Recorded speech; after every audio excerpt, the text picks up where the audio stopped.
সুপ্রিয় দর্শক মণ্ডলী, 7 রিং সিমেন্ট ফ্রন্টলাইনে আপনাদের সবাইকে স্বাগত জানাচ্ছি।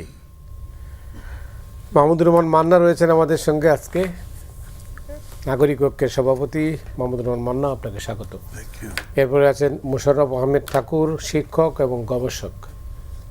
ঠাকুর, আপনাকেও স্বাগত। তো ঠাকুর আগে অনুষ্ঠান শুরুতেই জিজ্ঞেস করেছিল যে আসলে আজকে কী আলোচনা হবে এবং প্রশ্নটা আউট করেন। আমি বললাম যে কোনো সাবজেক্টই নেই। আসলে শুরুটা এইভাবে আমরা করতে চাই যে নতুন সরকারের যাত্রা শুরু করেছে, তো এই সরকার কেমন যাচ্ছে? Huge majority popularity overwhelming, 2/3 majority, more than that. এই সাপোর্টটি এরা তো আসবার সাথে সাথে দেশ জোড়া মাস 6 তো খালি হানিমুনি মৌ করবার কথা। এটা দেখছি না। কেন দেখছেন না? দেখছি না তো, কেন দেখছি না মানে এটাও একটা অদ্ভুত ব্যাপার। আমার এখন মনে হয় কি যে ডে 1 থেকেই আমি এটা দেখি নাই। কেন পট পরিবর্তন হচ্ছে এরকম না, মানুষ ভালো করে বুঝেই ওঠে নাই। আমি তো ধরেন 15 বছর লাগাতার আওয়ামী লীগ বিরোধী আন্দোলনে যা আছে, ফ্যাসিবাদ বিরোধী সবই করেছি। কাজে আমি এরকম করে যদি বলি কেউ আমাকে ভুল বুঝবে না, অন্য কথা বলতে পারবে না। কিন্তু মানুষ বডি পলিটিক বলতে যা বোঝায়, সামগ্রিক রাজনীতির যে চালচিত্র, এই যে রাজনীতি আমি একটা ক্যানভাস বানালাম, এখানে এইটা অ্যাক্টার। এখানে মনে হচ্ছে যে দিলীপ কুমার আছে, দেবানন্দ নাই। মনে হচ্ছে এইখানে উত্তম কুমার আছেন, সৌমিত্র নাই। অথবা অনেকে হয়তো আমার কথা শুনে বুঝতে পারবে যারা বাংলাদেশে কাদের বলবো, সাকিব খান আছে, ফিরদৌস, এই মার্কে আর কি। আমি যদি এসব বাংলাদেশে অত ভালো চিনি না, সরি। তো এইরকম হয়েছে যে আওয়ামী লীগ যখন নাই তখন what is the position and what is opposition. মানে আমরা আওয়ামী লীগ বিরোধী শক্তি এরকম হয়ে গেছি যে আমরা অপোজিশন বলে কাউকে ভাবছি না, আর সরকারও কেউ নেই। ফলে ভোট যে হয়েছে সেই ভোটটা কী হয়েছে তাও ভালো করে বুঝি নাই। মানে অনেকেই বলে যে ভাই দাঁড়িয়েছে, কী বলে বিএনপি তো দাঁড়ানো হয়েছে, বিরুদ্ধে কে বুঝতে পারিনি। তারপরে গভর্নমেন্ট যখন হয়েছে তখন গভর্নমেন্টে তো আছে অপোজিশন কে। জামায়াতে ইসলাম একটা অপোজিশন আগে থেকে ডিফাইন করার চেষ্টা করছিল নিজেদেরকে। আমি আপনার সাথে বলেছিলাম, আগে অন্য জায়গাতেও বলেছি, জামাত নিজেদেরকে বিরোধী দল হিসেবে ডিফাইন করার চেষ্টা করছে, নিজেরা পয়েন্ট বানাবার চেষ্টা করছে। দেখো এই পয়েন্টে আমরাই কিন্তু বিরোধিতা করি, বিরোধী দল আমরাই হতে পারি। তো সেরকম করে সরকার বিরোধী দল বোঝার খুব সুযোগ নেই। সরকারের তো প্রতি মানুষের একটা আশা, কিন্তু সেই আশাটা কী প্রথমেই তো বিতর্ক লেগে গেল। কারণ আমাদের আশার প্রতিফলন হলো জুলাই সনদ, এবং জুলাই সনদ দিয়ে বিতর্ক হলো। এটা তো অক্ষরে পালন করবেন বলছেন, মানে এরকম তো হয়েই। ধরেন কোরআন শরীফ হলো, কোরআনের আয়াত, দাড়ি কমার সেমিকরণ বদলানো যায় না, তারপরে তো ইন্টারপ্রিটেশন ডিফারেন্ট হয়। তারপরে কতগুলো মাযহাব, কত রকমের মধ্যে ধারা আছে, এই আছে, মানে কাজটিতে কয়েকটা হয়ে গেছে না। মানে যার দাড়ি কমা সেমিকরণ বদলানো যায় না তার মধ্যে এরকম হবে কেন? আবার খেয়াল করে দেখেন, এই একই জিনিস যদি আপনি কথা বলেন, এই বাইবেলের কথা বলেন, তো বাইবেল তো ওল্ড টেস্টামেন্ট, নিউ টেস্টামেন্ট বাদ দেন, এটা তো পরিবর্তনযোগ্য একটা ধর্মগ্রন্থ। আল্লাহ পাঠিয়েছেন, কিন্তু এটা পরিবর্তন করা যায়। ওইখানে আপনি বিশ্বাস করেন যে মানুষ একবারই জন্মে, কিন্তু ওখানে মনে হয় মানুষ পুনর্জন্ম লাভ করতে পারে। ওদের মধ্যে কীরকম আর আমাদের মধ্যে কীরকম? এখানে আমাদের কড়াকড়ি বেশি, ভেতরে দুর্বল বেশি। আর ওদের এখানে উপরে খুব লুজ, বাট ভেতরে অনেক ডিসিপ্লিন, মানে প্র্যাকটিস এই জায়গায় চলে এসছে। আমাদের এখানে তো এটা হয়ই নাই। ফলে যে গণতন্ত্র আমি নির্মাণ করতে চাই, প্রধান স্ট্রাগলটা কী ছিল? গণতন্ত্র নির্মাণ করব, এমন গণতন্ত্র যেখানে ফ্যাসিবাদ আর কখনো আসতে পারবে না। এখন আপনি এটার নেতা ছিলেন বা আমি নেতা ছিলাম, আমি আপনি এটা তখন বলেছি, কারণ আমার সামনে তো ফ্যাসিবাদ, আমার যেতে হবে। কিন্তু আমি যখন বসেছি তখন ফ্যাসিবাদ মিষ্টিও লাগতে পারে আমার কাছে। পৃথিবী জুড়ে এটা হয়েছে, এবং আমাদের দেশে তো এটা বারে হয়েছে। অতএব যখন আমরা সংস্কার নিয়ে আলোচনা করছি, সংস্কার কমিশনের বৈঠক হচ্ছে, সেই সংস্কার কমিশনের মধ্যেই তো নোট অফ ডিসেন্ট বলা হয়েছে, এবং সেই নোট অফ ডিসেন্ট সহই আমরা গণভোট করতে গেছি। দেখেন তখন ওরকম করে বলা হয়নি, কিন্তু এখন তো বলা হচ্ছে যে এই সংস্কার কমিশনের যে বক্তব্য কী বলে, যেটা সই করেছি আমরা সনদ, সেখানে আমাদের সাথে প্রতারণা করা হয়েছে। এখন সেই প্রতারণার ব্যাখ্যা করা হচ্ছে। তখন আপনারা বললেন না কেন, সই করলেন কেন? যেমন এই আপনার জাসদ কিংবা সিপিবি বা ধরেন বাসদ, এটা তো সই করে নাই। তারা বলছে না, আমরা সই যদি না করতাম তাহলে এই গণতন্ত্র আসতো না, এই ভোট হতো না, এই ইন্টারিম গভর্নমেন্টই থাকতো, এই ইউনুস সরকার এই এরকম একটা ষড়যন্ত্র ছিল। মন্ত্রী ভাই, আমি আপনাকে আরও আগে একবার বলেছি, এইখানেই আমার কোনোদিনও মনে হয়নি যে ডক্টর ইউনুস ষড়যন্ত্র করে ধান্দা করে ক্ষমতায় থাকতে চান। I may be very naive, very stupid, এটা আমার মনে হয়নি, আমার এখন মনে হয় না। কিন্তু এইটা চিন্তা করে বিএনপি দল মনে করেছে যে এখন যদি আমরা গণভোট সহ এই জুলাই সনদ, এই সংস্কার প্রস্তাব মেনে না নিই, তাহলে কিন্তু পরে ভেজাল হতে পারে। এখন মানি, তার মানে ওই যে ফাঁকি দিয়ে কোনো রকমে ছাগলের বাচ্চাটা খুলে দিই, আল্লাহর কাছে প্রার্থনা করছে, বলছে না আল্লাহ এবার যদি ছাগলের বাচ্চাটা ফেরত পাই, চুরি হয়ে গেছে, ফেরত পেলে এটাকে আমি কোরবানি দিয়ে দেবো তোমার নামে। তার বউ বলতেছে যে তুমি কোরবানি দিলে তার ওটা ফেরত, তোমার লাভ কী? করে রাখ, আগে ফেরত তো পাই, মানে পরে দেবে, আল্লাহর সাথে এটা করছো তুমি। কয় না না, আল্লাহর সাথে করবো না, আল্লাহ বুঝবে এইটা। তো এইখানে কীরকম হয়েছে, এত কঠিন কথা বলছি দেখি আমি জানি না, মানে এমন একটা বিভ্রান্তি হয়েছে। এরা বলছে অক্ষরে অক্ষরে পালন করব, আর এদিক থেকে বলছে যে সব জিনিসের সাথে বেইমানি করা হয়েছে। How can it be? 180 degree opposite হয়ে গেছে। একসাথে এত লড়াই করলাম, এর মধ্যে কয়েকবার ওয়াকআউট হয়ে গেছে, এর মধ্যে কয়েকবার মনে করেন যে ফ্যাসিজমের পথে যাচ্ছি। সব সমালোচনা কিন্তু অনেক কড়া কড়া সমালোচনা হয়েছে। রাজপথে আগে যেরকম বক্তৃতা হতো, তো ওই কড়া ল্যাঙ্গুয়েজ চিৎকার করে রাখলেও কিন্তু কঠিন কঠিন ভাষায় বলা হচ্ছে। আর জামাত কিংবা এনসিপি যারা সংসদে আছে তারা হয়তো তো কঠিন বলেনি, কিন্তু যারা সংসদে নাই, অথচ দল হিসেবে খুব ছোট নয়, বড়, তাদের মধ্যেকার মধ্যে, তো ওইখানে কিন্তু টাফ ল্যাঙ্গুয়েজে কথাবার্তা বলা হচ্ছে। ফিরে যেতে পারবেন না, উনি তো ইন্ডিয়া পালিয়ে গেছেন, আপনি পালাবেন কোথায়? আপনি তো মিয়ানমারেও যেতে পারবেন না, কী বলা হচ্ছে? তার মানে আপনি খুবই নির্মোহভাবে দেখছেন, আপনি একটা প্রত্যাশার চোখ, আপনি একটা সুন্দর দেশ পাবে ওই ভাবছেন, পেছনে পেছনে যে এত গোলযোগ হচ্ছে হয়তো শুনেও শুনছেন না, কিন্তু ওই বেল অলরেডি সাউন্ডেড যে এটা কিন্তু খারাপ দিকে যাচ্ছে। মান্না ভাই যেটা বললেন যে গুড স্টার্ট না, বিগিনিংটা না। আমি মনে করি যে এখানে তো সবাই তো নতুন নতুন, আমাদের পার্লামেন্টে লিডার অফ দ্য হাউস পার্লামেন্টে নতুন, তারপর আমার কি নাম যে লিডার অফ দ্য অপোজিশন নতুন মানুষ, সব মিলিয়ে তো একেবারেই যে খারাপ ওভাবে বলি না। তো মতি ভাই আপনাকে ধন্যবাদ, তবে আর আপনার দর্শক শ্রোতা, আর আমার জন্য আজকে সবচেয়ে একটা কঠিন দিন। কেন কঠিন দিন হচ্ছে, আমি যখন ইন্টারমিডিয়েট পড়ি 79 থেকে 81 পর্যন্ত, 81 ইন্টারমিডিয়েট পরীক্ষা দিই, তখন ওই সময়টার মধ্যে মান্না ভাই 2টা ডাকসু নির্বাচন করেছিল, এবং আমি ছাত্রদল করি ইন্টারমিডিয়েট থেকেই। তো ওই সময়েও মান্না ভাইয়ের যেদিন বক্তৃতা থাকতো, এদিন বক্তৃতা শুনতে যেতাম, আমরা কত কভার করেছি।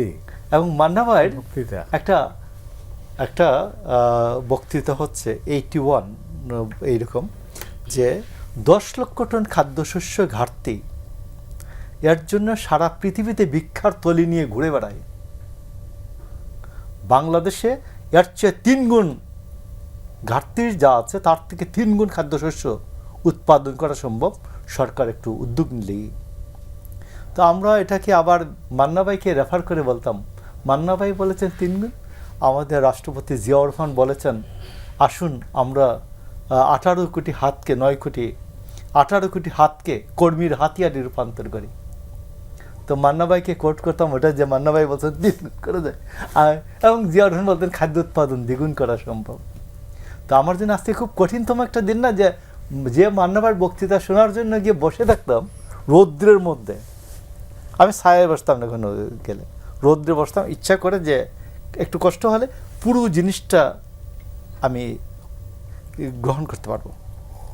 তো যাই হোক, আমি আজকে আপনাকে বলি যে সব মিলিয়ে গুড স্টার্ট কিনা এটা এখনো বলার সময় আসে নাই। আমি বলতেছি 100 ডেজের পরে বলা যাবে যে যেমন কিছু মান্না ভাই কিন্তু এর সঙ্গে যুক্ত করেছেন, বিশেষ করে জুলাই সনদ অক্ষরে অক্ষরে মানবেন, ওরা বলছে যে এর ধারে কাছেও নেই, এটাও একটা প্রতারণা।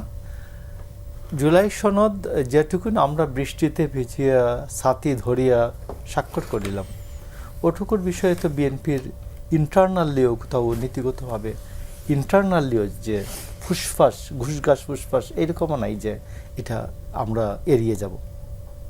এবং আপনি নিশ্চয়ই লক্ষ্য করেছেন যে বিএনপির অনেকেই বলছে যে এত তাড়াতাড়ি, বা অনেকেই আমাদেরকে বলেন এত তাড়াতাড়ি ইশতেহারে হাত দেওয়ার, ইশতেহারে কাছাকাছি যাওয়ার দরকার কী ছিল? যেমন এই যে ফ্যামিলি কার্ড, এটা এত তাড়াতাড়ি করার দরকার কী ছিল? টাকা পয়সার দরকার। কৃষক কার্ড এত তাড়াতাড়ি যাওয়ার দরকার কী ছিল? আরও একটু প্রস্তুতি নিয়ে যাওয়ার দরকার ছিল। তো এইটার জন্য কি কার্ড দিয়েছে যে ফ্যামিলি কার্ড, কৃষক কার্ড, যশোরে আজকেরটা অন্য এলপিজি কার্ড। তো যে আমি একটা বলছি যে এখন বিষয়টা হচ্ছে যে আপনি যে রূপান্তর, যে আমাদের আইডিয়াটা রূপান্তর আইডিয়া, যে আমি সেই দিন একজনের ওয়াজ শুনতেছিলাম, বলছেন যে ভাই দুধ থেকে দই হয়, দইয়ের থেকে মাখন হয়, এবং এটাকে পুরালে আবার ঘি হয়, ঘি থেকে কিন্তু আর দুধে ফেরত যাওয়া যায় না। সমস্যাটা হলো যে কিন্তু প্রত্যেকটার উৎসই হচ্ছে দুধ, এই তিনটা স্টেজের সবটাই হচ্ছে দুধ। তো এখন আমরা যে হিসাবটা হচ্ছে যে এই যে রূপান্তরকালীন যে বিষয়টা, আমরা রূপান্তরে কত দ্রুত যাচ্ছি, এবং রূপান্তর যদি কোনো কারণে ভুল হয় আমরা ওই জায়গায় কিন্তু আর ফেরত যেতে পারবো না, ওই জায়গাটায় ফেরত যেতে পারবো না। তো সেই ক্ষেত্রে যেটা হচ্ছে আমি মনে করি যে মান্না ভাই এদের মতো যারা লিজেন্ডারি পলিটিশিয়ান আছেন এখানে, যে কিংবদন্তি ছাত্র নেতা মান্না ভাই, এবং মান্না ভাই আর হিস্ট্রিতে চাকসুর জিএস, ডাকসুর 2 বার বেবি। এই জীবন আগামী গত 100 বছরে 21 সাল থেকে কেউ পার নাই, বাংলাদেশে কেউ পার নাই গত 100 বছরে, আগামী 100 বছরে আর কেউ পাবেন না, আমি নিশ্চিত। তো আমি মনে করি যে মান্না ভাইদের দায়িত্ব হচ্ছে টোটালি এখন যেটা দায়িত্বটা হচ্ছে রিয়েলি গাইড করা। মান্না ভাই, আমি আপনাকে বলি, মান্না ভাইয়ের জীবনে, মান্না ভাই যদি 91 সাল ধরুন যদি বিএনপিতে চলে আসতেন, তো 91 সালে আমাদের ম্যাডাম এত পছন্দ করতেন মান্না ভাইকে, এত পছন্দ করতেন। আমাদের কয়েকজন ছাত্রনেতার কথা আলোচনা করলাম আমরা বসার সময়, এরা সবাই মান্না ভাই খুব হিংসে করতেন, এবং আমাদের একজন ছাত্রনেতা বলতেন অন্যের ছেলেকে খুবই মোটাকাটা দেখা যায়, অন্যের ছেলেকে খুব মোটাকাটা দেখা যায়। তো এই জন্য আমি বলতেছি মান্না ভাই তো 91 সালেই মন্ত্রী হতেন, 2001 সালে মন্ত্রী হতেন। প্রসঙ্গত মান্না ভাই মন্ত্রী হওয়ার বিষয়ে, এই জন্য আমি আপনাকে বলছি যে মান্না ভাইয়ের জীবনে আমি আপনাকে বলছি এখন যে গভর্নমেন্ট আছে, এই গভর্নমেন্টকে মান্না ভাই চাইলে হেল্প করেন। এবং মান্না ভাই যে জেল খাটলেন 2015 সালে, প্রায় 2 বছরের মতো জেল খাটলেন, এবং মান্না ভাইয়ের জেল খাটার যে ফানি যে কেসটা, ফানি যে বিষয়টা, এটা কেউ শুনতে পারেন। মান্না ভাইকে রিমান্ড মঞ্জুর করেছে এবং রিমান্ড নেয় না, রিমান্ডের রিপোর্টও দেয় না, জামিন মুভ করে দেয় না। হাইকোর্টকে বলতে হয়েছে যে এই রিমান্ড অর্ডার ইজ ইনফ্যাকচুয়েটেড। আপনি কি জেলমেট ছিলেন? তো হ্যাঁ, জেলমেট ছিলাম 15 সালে মান্না ভাইয়ের কাছে। বিকেলে মান্না ভাইয়ের কাছে অনেক শুনেছি গল্প। তো মান্না ভাই সব আমলে জেল খেটেছেন, মান্না ভাই সব আমলে জেল খাটার অভিজ্ঞতা আছে। যে শেখ মুজিবের সময় জেল খাটছেন কিনা, শেখ মুজিব, জিয়াউর রহমান, এরশাদ, সবার সময় জেল খাটার অভিজ্ঞতা আছে। তো মান্না ভাইয়ের কাছে শুনতাম শেখ হাসিনা।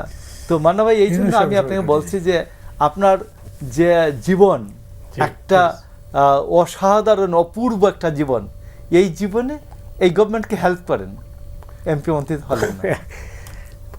যাই হোক, যেটা আপনি বলছিলেন যে এটা শুরুটা ভালো হয়নি, শুরুটা কেমন চাচ্ছিলেন আপনি? মানে আমি যদি বলি না শুরুটা ভালো হয়নি, তাহলে ঠাকুর যেরকম করে বলতে চাইলেন ওর কথা আমি যদি বুঝে থাকি, তা হচ্ছে যে মানে ভালো হয়নি এখনই বলার সময় হয়নি, বোধহয় আরও দেখতে হবে। এটা কিন্তু আমি অ্যাগ্রি করবো। আমার কাছে মনে হচ্ছে কেন কতগুলো ফ্যাক্টর নিয়ে ভালো কিছু করতে তো চেষ্টা করেননি, যে তা বলবো না। ধরে আমি যদি ফ্যামিলি কার্ড বলি, ফ্যামিলি কার্ডের পারসেপশন বা এটা যেখান থেকে আসছে সেটা একটা ভালো আইডিয়া আমি মনে করি। আমি আমার নিজের পার্টির পক্ষ থেকে আমাদের স্লোগান ছিল, আমাদের দাবি ছিল ইউনিভার্সাল বেসিক পের, যারা ডেস্টিটিউট, কোনো ইনকাম নেই, তাদের জন্যে সরকারের পক্ষ থেকে একটা নির্ধারিত বেতনের মতো করে বরাদ্দ দেওয়া হবে। আমরা বলছিলাম 1000 টাকা করে প্রত্যেক ইন্ডিভিজুয়ালকে। এখন উনি ফ্যামিলিকে 2500 করে দিতে চাইছেন। তো 4 কোটি পরিবারকে যদি এরকম দেন, এটা যদি যথাযথভাবে যায় এবং এটা যদি ইকোনমিতে আবার আসে, তার মানে এটা কিন্তু আপনার এক ধরনের ডাবল বেনিফিট দিতে পারে। কিন্তু but it is a huge project. আমি এই বললে না আবার এটা ইয়ে হবে কি, যে বললো না ঠাকুর বললেন যে সরকারকে হেল্প করেন। সরকারকে হেল্প করবো কেমন? আমি গিয়ে তখন প্রধানমন্ত্রী করে গিয়ে বসে থাকবো বা উনি আমাকে ডাকবেন না, এটা করেন, কারণ উনি তার কাজ নিয়ে ব্যস্ত আছেন, যে যার মতো ব্যস্ত। আমার তো কোনো এরকম ব্যস্ততা নেই। আমি তাহলে এখান থেকেই বলবো, আপনি ফ্যামিলি কার্ড দিচ্ছেন, যে এই ফ্যামিলি কার্ড প্রপারলি যাচ্ছে।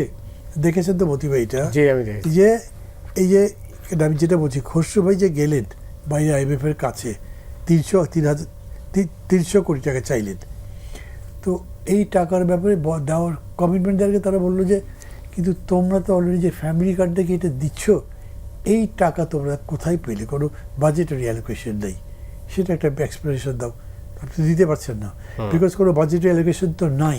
How can you give it? এই আনসার আপনাকে আগে দিতে হবে না? ধরেন আপনি আগে এটা বোঝেন নাই, এখন এলো, তাহলে এখন আপনাকে আনসার তো বার করতে হবে।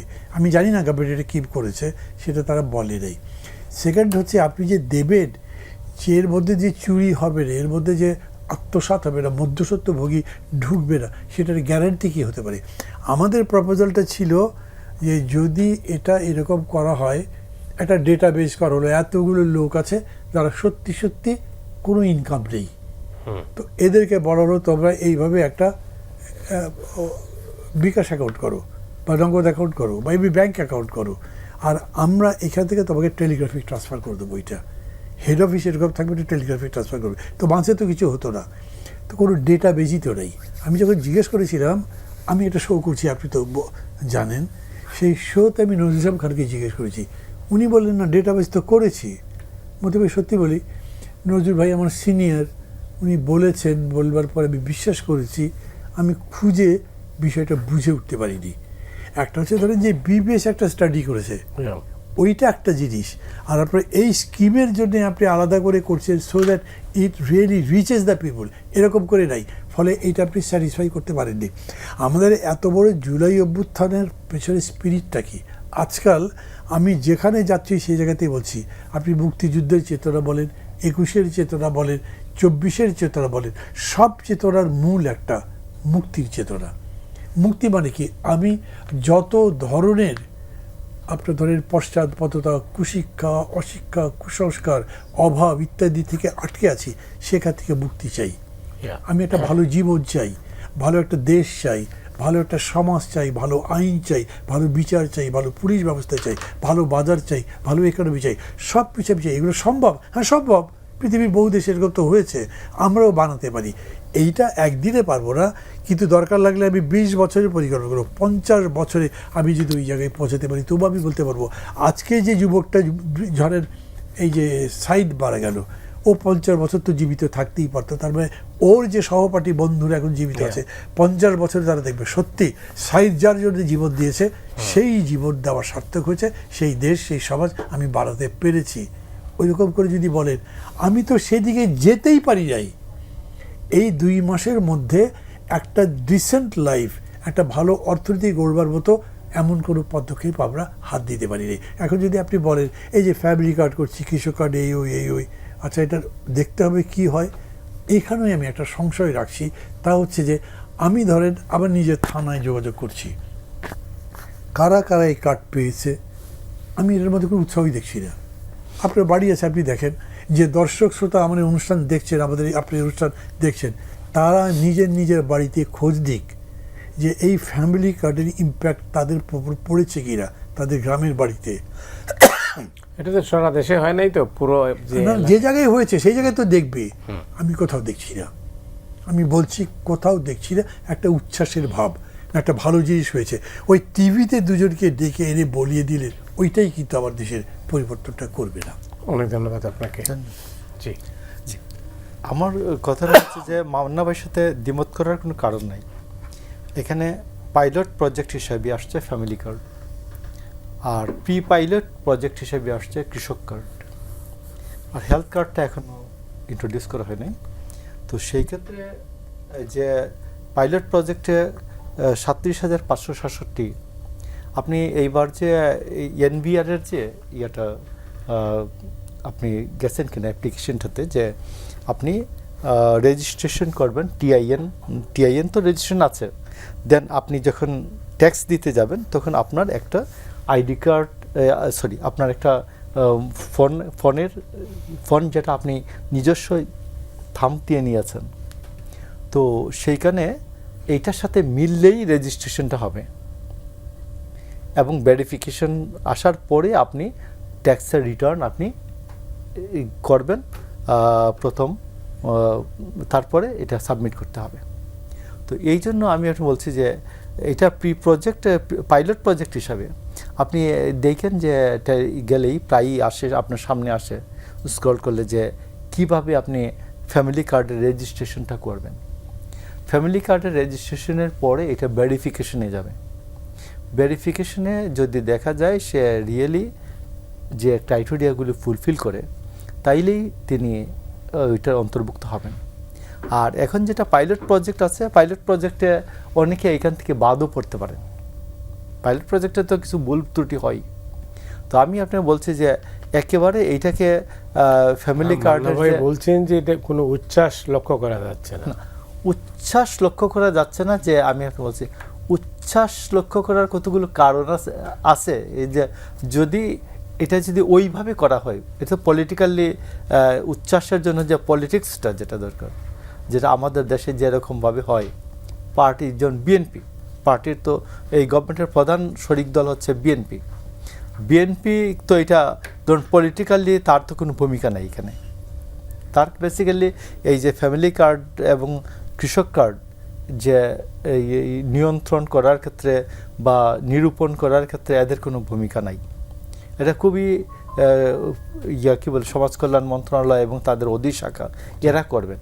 তো এই জন্য আমি মনে করি যে উচ্ছ্বাস না থেকেও যদি যত এক জেনুইনের কাছাকাছি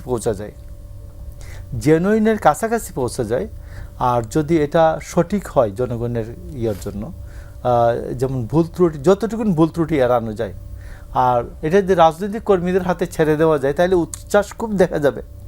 তো সব বিএনপির লোকজন ঢুকে যাবে, সব বিএনপির কর্মীদের পছন্দের লোক ঢুকে যাবে, দেখা যাবে অনেক হই রই একটা কাণ্ড হয়ে গেল। আমি মনে করি তারেক রহমান এই কাজটা সঠিক করেছেন, যে হই রই হচ্ছে না, কিন্তু জেনুইনলি যে কতটি রেজিস্ট্রেশন হচ্ছে আপনি দেখবেন যে একবার টিআইএ আমরা ট্যাক্স রিটার্নের জন্য যেভাবে রেজিস্ট্রেশন করি ওইভাবেই একটা সফটওয়্যার করা হচ্ছে, রেজিস্ট্রেশন করা হচ্ছে। রেজিস্ট্রেশনের পরে সমাজ কল্যাণ অফিসাররা যাচ্ছেন ওই জায়গায় গিয়ে ভেরিফাই করছেন, এরপরে তাদের ঊর্ধ্বতন কর্তৃপক্ষ জেলা রেজিস্ট্রেশন কর্মকর্তা তারা ভেরিফাই করছেন, করার পরে বাকিটা ফাইনাল হচ্ছে। তো আমি মনে করি এই ক্ষেত্রে জেনুইন কাজকর্ম করার ক্ষেত্রে তো একটু উচ্ছ্বাস আমার মনে হয় কি একটু কমই হবে, হই রই হবে না আর কি। দেখা যাক। অনেক ধন্যবাদ আপনাকে মান্না ভাই, আপনাকেও ধন্যবাদ। আমরা বিরতিতে যাচ্ছি, বিরতির পর ফিরছি খুব তাড়াতাড়ি। দর্শক আমাদের সঙ্গেই থাকুন।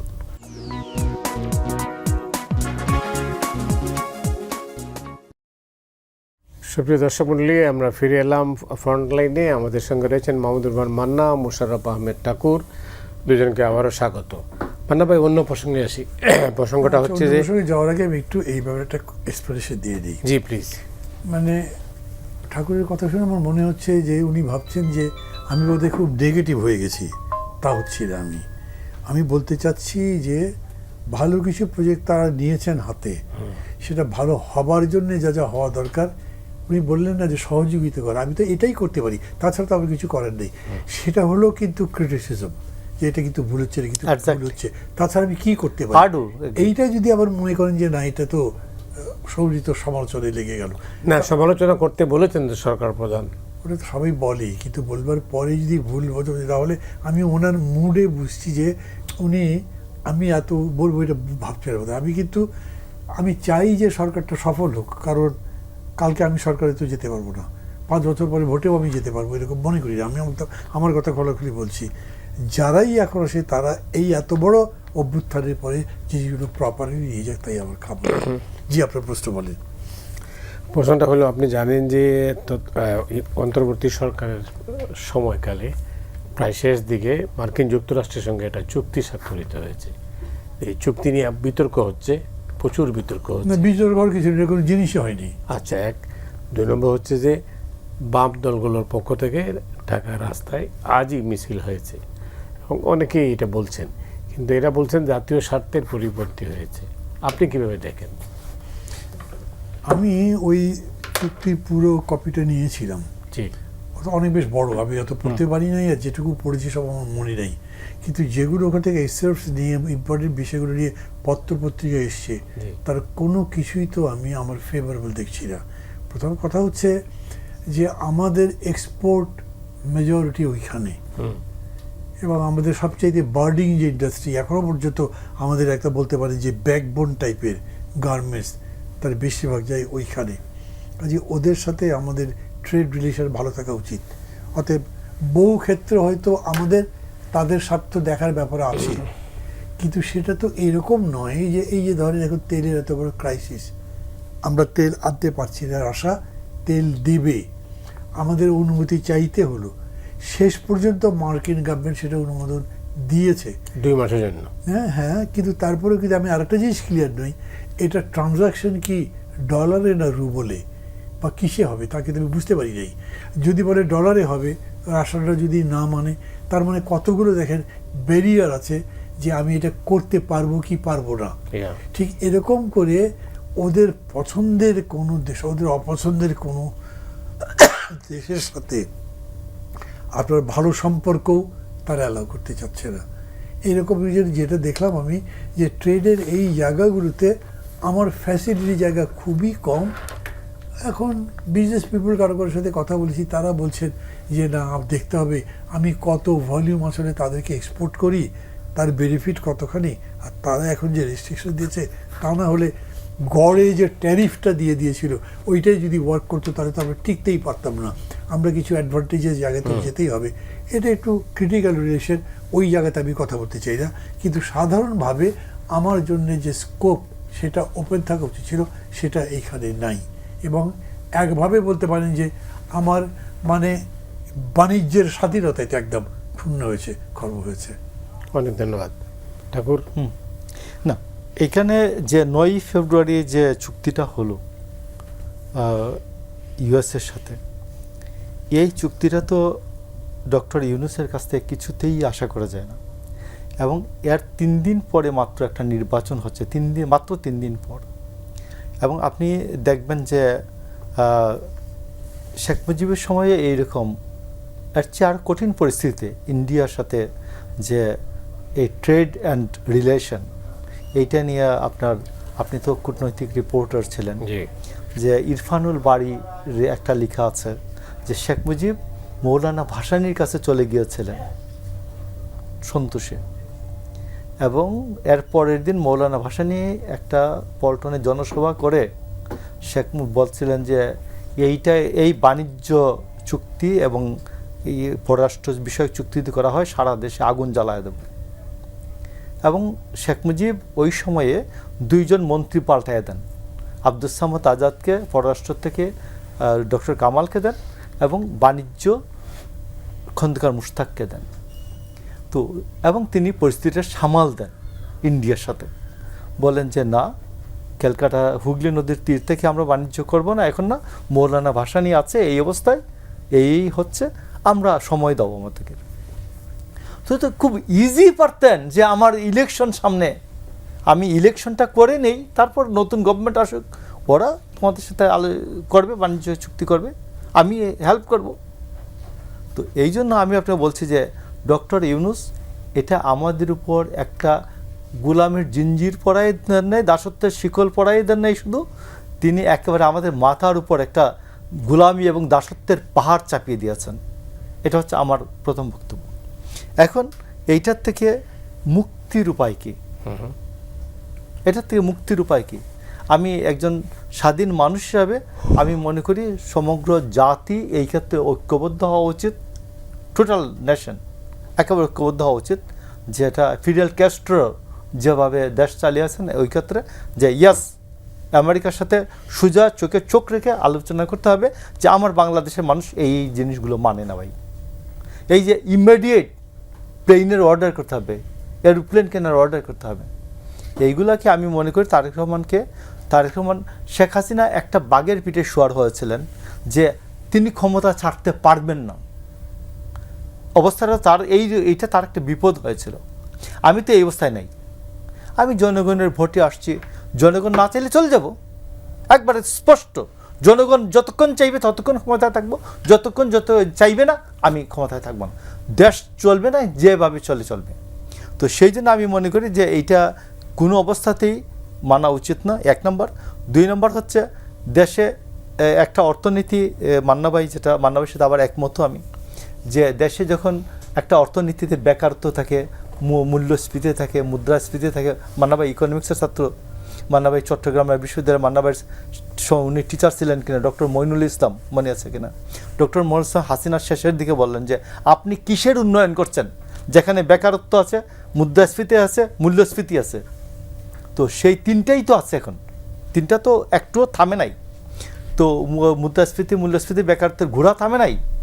তো এই ঘোড়াকে থামাইতে হবে, এই পাগলা ঘোড়াকে থামাইতে হবে। থামানোর জন্য যার যার সাহায্য নেওয়া দরকার, সারা বাংলাদেশের ন্যাশনাল ইউনিটি করবেন তারেক রহমান মাননীয় প্রধানমন্ত্রী, তিনি সবার সাহায্য চাইবেন, মানে সমালোচনাটাও ইনভাইট করবেন যে কিভাবে আসেন এটা সমাধান করি। কেউ সমাধান বলতে পারেন ইয়াস যান আমরা আন্দোলন করব, আপনাকে মেনেই আন্দোলন করছি। অনেক ধন্যবাদ মোশাররফ আহমেদ ঠাকুর। যেটা বললেন ঠাকুর, যে প্রসঙ্গটা বললেন, জাতীয় ঐক্যের কথা বলছেন, জনগণের সঙ্গে কথা বলার কথা বলছেন, জনগণ এটা কী চায়, কী অবস্থা এই চুক্তির ব্যাপারে তার মতামত আপনার মতামতের সঙ্গেই প্রায় একমতই। কিন্তু আপনি এইটার সঙ্গে কি যুক্ত আছেন যে এটা এরপরে বলেছেন খুব সুন্দর, স্পিরিটটা যা বলেছেন সেগুলো সুন্দর। এটা টিচার মানুষ তো, হ্যাঁ টিচার তো না, টিচার ক্লাসে আমি ওনাকে টিচার হিসেবে দেখছিলাম, এবং অনেকভাবেই দেখেছি। তো আমার কাছে তার ইমেজটা টিচার হিসেবে আসতেই চায় না। তারটা ওই যে ছাত্র দলের কথা বললো না, জেলে এগুলো বেশি আসে। কিন্তু ওইটার জন্য আমি ভাবছি যে উনি টিচার হিসেবে একটা জিনিস বেশি করে বোঝার কথা কি, যে আমি এটা কোন দেশের মানুষদের নিয়ে বলছি, কোন পরিস্থিতিতে বলছি, কোন পরিবেশে বলছি। মানে যেমন ধরেন এই যে ইরান আর ইউএস ইসরায়েল যুদ্ধ, ভাবতে পারা যায় এখন পর্যন্ত যুদ্ধ চলছে এবং আমেরিকা জিততে পারে নাই। এবং বোঝেন, আমার ওই জিনিস দেখে আমি আরেকদিন বোধহয় আপনাকেই বলেছিলাম, উপর থেকে মিসাইল হচ্ছে, বোমা হচ্ছে, নিচে মিছিল হচ্ছে, কেন আমেরিকা হত্যা করা হলো তার প্রতিবাদে। আমি বাংলাদেশে শেখ মুজিবের মৃত্যু দেখেছি, জিয়া রহমানের মৃত্যু দেখলাম, কত বড় বড় মানুষ এরকম অপঘাতে মারা গেছেন, প্রতিবাদী দেখি নাই আমি। হাসিনার পলায়ন দেখলাম, আর হাসিনার পলায়ন দেখলাম, শেখ হাসিনা পালে না, তার পলায়ন দেখলাম। মানে ওই যে হিটলার আক্রমণ করেছে যখন, তখন প্যারিসের যিনি মেয়র ছিলেন তিনি বলেছেন, বাবা যাই করো আমাদের এখানে আক্রমণ করো না, Paris is such a nice city, এটা ধ্বংসকে আমি চাই না, আমি সারেন্ডার করে দিচ্ছি সৌন্দর্য রক্ষা করবার জন্য প্যারিসের। তো আমরা বাংলাদেশের মানুষ অতখানি লড়াই করতে কথা ভাবছি, বা ধরেন একদম জেনুইনলি যদি ভাবেন, আমাদের ইকোনমি, আমাদের বলে না ওয়ার্ল্ড ইকোনমি, আমাদের গ্লোবাল ইকোনমি, সেইখানে আপনি একটা খুবই জুনিয়র উইক পার্টনার চুক্তিটা করে ফেলেছেন, ঘোরতর অন্যায় হয়েছে। কিন্তু এই চুক্তিটা ভেঙে ফেলতে পারবেন চাইলেই কি? তাহলে উনি যেই কথা বলছেন, উনি তো তার কথায় বোঝা গেল নাকি যে উনি বিএনপির সমর্থক এবং খুব অ্যাক্টিভ সমর্থক।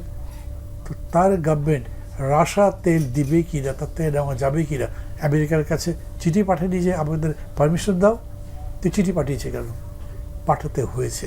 খেয়াল করেন মতি ভাই, বঙ্গবন্ধু কিন্তু একটা বিরাট লোক ছিলেন, অনেক বড় মাপের লোক, যুদ্ধ করেছেন, নিজে ডাইরেক্ট করেন নাই, তার নেতৃত্ব হয়েছে। কিন্তু দেখা গেল যে উনি ভারতের কাছে কীরকম জানি নত যেন মনে হচ্ছে। ইয়েকে ডক্টর মোহাম্মদ ইউনূস, এত বড় হাইটের লোক, উনি ইন্ডিয়ার সাথে চোখে চোখ রেখে কথা বলছেন, কিন্তু যাওয়ার আগে কী করে আমেরিকার সাথে বিরাটের মতো আচরণ হয়ে গেল। তো এটা why all this big people, তবে গভর্নমেন্ট এখনও যারা আছে তারা ক্ষমতায় যাবার পর কিন্তু মোশাররফ ঠাকুরের মতো এরকম করে কথা বলছে না কেন? তার মানে চুক্তিটা এরকম, যুক্তিটা এরকম, পরিবেশটা এরকম, আপনি হয়তো মাথা তুলতে পারছেন না। তাই কি সত্যি, নাকি ইরান যেরকম করে দাঁড়ালো এটা সত্যি? এই প্রশ্নের নিষ্পত্তি আমাদের করতে হবে। এবং আমি মনে করি ওই যে নর্থ কোরিয়া পর্যন্ত আমেরিকাকে থ্রেট করে, ভাবেন তো, পাকিস্তান একটা পূর্ব একটা পশ্চিম, ভেঙে গেছি আমরা, পূর্ব পাকিস্তান বাংলাদেশ হয়েছি, ইন্ডিয়ার সাথে ইন্ডিয়া পাকিস্তান যুদ্ধ হলো, এইবার তো বললো যে পাকিস্তান জিতেছিল। ওই যে টমাহকটা করতে একটা বিমান করতে যে নামিয়ে ফেললো, যেটা খুবই বিস্ময়কর ব্যাপার, যে জন্য চায়না পর্যন্ত এবার আমেরিকার প্রেসিডেন্ট পর্যন্ত এই জেনারেল মুনিরকে এত বড় সম্মান দিল যে তুমি এত বড় কাজ করতে পেরেছো, মানে কত বড় ফাইট দিয়েছে। আমরা তো এখন মিউ করি যখন ইন্ডিয়া কথাবার্তা বলে, তখন আমার যে কোনো সব পার্টি, যত বড় পার্টি ক্ষমতায় যাবার আগে পরে মনে করে ইন্ডিয়াকে চটিয়ে কিন্তু ক্ষমতায় যেতে পারবো না। তো আমেরিকার ব্যাপারটা কি? অতএব খুবই কুললি, ডিপ্লোম্যাটিক্যালি, সাহসের সাথে ধৈর্য নিয়ে এই ধরনের একটা দেশ বিরোধী চুক্তি থেকে আমাদেরকে বেরিয়ে আসতে হবে, আমি এরকম করে বলবো। মানে যা জাতীয় ঐক্য করলাম, জাতীয় ঐক্য করে ট্রাম্পের কী আসে যায়? বিরাট মিছিল করতে থাকেন, কী আসে যায়? ওটা দিয়ে তো কাজ হবে না। আপনি কিন্তু ইন্টারন্যাশনাল ওই ট্রেড জায়গায়, ইউএসটিআর হোক বা যেখানে থাকুক, ইন্টারন্যাশনাল বডি যতগুলো আছে, ওয়ার্ল্ড ট্রেড অর্গানাইজেশন বা ধরেন জাতিসংঘ বা দুই দেশ মিলে বসলেও এই জায়গায় বুঝিয়ে বলতে হবে যে এইভাবে আমাদের স্বার্থ ক্ষতিগ্রস্ত হচ্ছে, তোমাদের ম্যাক্সিমাম স্বার্থ এইভাবে রাখলাম যেহেতু তুমি চাচ্ছ, কিন্তু আমাদেরও স্বার্থ ম্যাক্সিমাম এটা করে রাখো। একটা জায়গাতে কম্প্রোমাইজ করে এটা মিটিগেট করতে হবে, তাছাড়া পারবেন না। রাইট। অনেক ধন্যবাদ আপনাকে। এই কম্প্রোমাইজ করার কোনো সুযোগ আছে কিনা বা কোনো পথ আছে কিনা? কম্প্রোমাইজ তো ঠিক আছে, আমি আরও সহজ করে বলছি, এটাকে রিভিউ তো করা যায়, যে রিভিউ করে যে আমার নেশন এইরকম চাচ্ছে, তুমি আমার সাথে রিভিউ করো। ভাই আমি আরেকটা জিনিস আজকে সারাদিন আপনি স্ক্রল করলে দেখবেন যে বিভিন্ন পত্রিকাতে, প্রথম আলোতে আসছে যে একটা নিউলি ফাউন্ডেশন রেজিস্ট্রেশন পেয়েছে, পাওয়ার 24 ঘন্টার মধ্যে তারা দরখাস্ত করেছে আমরা এই কাজ করব, আমাদেরকে গভর্নমেন্ট ফান্ড দাও। 5 কোটি টাকা কথা হয়েছে, শেষে 1 কোটি টাকা দিয়েছে বাংলাদেশে। আচ্ছা, ভোটের পক্ষে ক্যাম্পেইন চালাবো, তার জন্য আমাদেরকে 5 কোটি টাকা দাও। আমরা একটা ফাউন্ডেশন গঠন করেছি, এই ফাউন্ডেশনকে বাংলাদেশ ব্যাংক 1 কোটি টাকা দিয়েছে। এখন নিজেদের মধ্যে মারামারি লেগেছে। এখন এইটা হচ্ছে মারামারির একটা পক্ষের নাম হচ্ছে বৈষম্য বিরোধী ছাত্র আন্দোলনের সমন্বয়ক রিফাত রশিদ, হাসিব আল ইসলাম একটা, আর এদের বিরুদ্ধে লেগেছেন সিনথিয়া। তো তারা বলছেন যে এইটা প্রপারলি খরচ হয় নাই, আর যারা খরচ করেছেন তারা বলছেন আমরা অডিট করিয়েছি। আমার কথাটা হলো, আপনি তো একটা প্রতিষ্ঠান চালান, আমরা তো বিভিন্ন প্রতিষ্ঠান চালিয়ে আসছি ছোটো ছোটো। আপনি কি বিশ্বাস করেন যে একটা এই 30 বছরের কম বয়সের কয়েকটা বাচ্চা গিয়ে বললো আমরা একটা ফাউন্ডেশন করছি, এই প্রচার করব, আমাদেরকে টাকা দেন, 1 কোটি টাকা বাংলাদেশ ব্যাংক দিয়ে দিতে পারে? একবার 100% জেনুইনলি ভালো খরচ করে থাকো, একবার সঠিকভাবে খরচ হয়েছে। আমি মনে হলো ঝগড়ার যে বিষয়টা, কেউ বলছে টাকা মেরে দিয়েছে, কেউ বলছে খরচ করেছে। ডকুমেন্টেড? হ্যাঁ, ডকুমেন্টেড। তাই? হ্যাঁ, দেখছি ডকুমেন্টেড। তো এটা কি ডক্টর বাংলাদেশ ব্যাংক, আমার জিজ্ঞেস করতেছে আজকে অনেকে, বাংলাদেশ ব্যাংকে এইভাবে টাকাটা দিল কীভাবে? আমি আর ভাই, বাংলাদেশ ব্যাংক কি টাকা দিয়েছে ডক্টর ইউনূস। ডক্টর ইউনূসের কথা ছাড়া বাংলাদেশ ব্যাংক টাকা দিয়ে দিবে? এইরকম যে ফাউন্ডেশনটার জন্ম হয়েছে 24 ঘন্টার আগে। তারা বলছে যে কিভাবে, রিফাত রশিদ ব্যাখ্যা করছেন, আমরা জানিয়েছি সরকারকে যে আমরা একটা ফাউন্ডেশনের রেজিস্ট্রেশন পেয়েছি, আমাদেরকে টাকা দেন, আমরা ভোটের পক্ষে ক্যাম্প চালাব। তো এই জন্য বাংলাদেশে এইভাবে টাকা পয়সা দেওয়া হয়? হাসিনার আমলে এইভাবে টাকা পয়সা দেওয়া হয়নি। হাসিনার আমলে এইভাবে টাকা পয়সা দেওয়া হয়নি। প্রফেসর ইউনূস সাহেব দিয়েছেন, প্রফেসর ইউনূস দিয়েছেন। তো প্রফেসর ইউনূসের পক্ষে আমেরিকার সাথে এইরকম একটা চুক্তি করা সম্ভব। বেসিক পয়েন্ট সেটা না গিয়ে আমি শেষের দিকে প্রায় আমরা আজকে আবার আরেকটা নতুন খবর, গত 24 ঘন্টায় দেখছি আমরা পত্রপত্রিকায়, সেটা হচ্ছে জঙ্গি হামলার একটা আশঙ্কা। এই জঙ্গি হামলার আশঙ্কা খবর শুনলেই কিন্তু এক ধরনের আতঙ্ক হয়। আপনি নিশ্চয়ই খবরটা দেখেছেন মান্না ভাই? এটা ওই যে নর্থ ইস্ট নিউজ, কিন্তু ওইটার নিউজই তো এর আগে এরকম অনেকগুলো নিউজ খবর দিয়েছে। এগুলো খবর তো বিশ্বাসযোগ্য নয়। আমি এটা শুনেছি, মানে আপনি এখানে ঢোকার সময় আপনাদেরই মানে এই টেলিভিশনের কর্মচারী বা স্টাফরা কেউ বললেন এয়ারপোর্টে নাকি ভয়ঙ্কর রকম একটা সিকিউরিটি মেজার। তাছাড়া পুলিশ তো একটা সার্কুলার দিয়েছে এই জায়গায় সাবধান থাকবে, এটা হতে পারে। মানে আমার কাছে অবাক লাগে কি জানেন, বাংলাদেশে এত বড় বড় ঘটনা ঘটেছে, শেখ মুজিব নিহত, জিয়া রহমান নিহত, ইন্টেলিজেন্স জানেই না। আর এইখানে কোন জায়গায় গোপনে বসে কি মিটিং করেছে সেটা চন্দন নন্দী লিখলেন, আর তাতেই পুলিশের টনক টরে গেল, হুলস্থুল করে দিচ্ছে। দিজ আর ফানি আমার কাছে এক কথায়। ফানি মানে এখন যদি ধরেন কেউ আমাকে বলে ভাই এত বড় কথা বলে তার সত্যি সত্যি যদি কিছু হয়, ওইটা আমি মনে করি হইলে এই রিপোর্টের ওপরে হয় নাই, অন্য ঘটনা হতে পারে। আমি তো এরকম দেখছি না। এরকম অনেক রকম গুজব আছে যে এই গুজবের পেছনে যদি যান, চিল কান নিয়ে গেছে বলে চিলের পেছনে দৌড়ে পারবেন দেখি আপনি।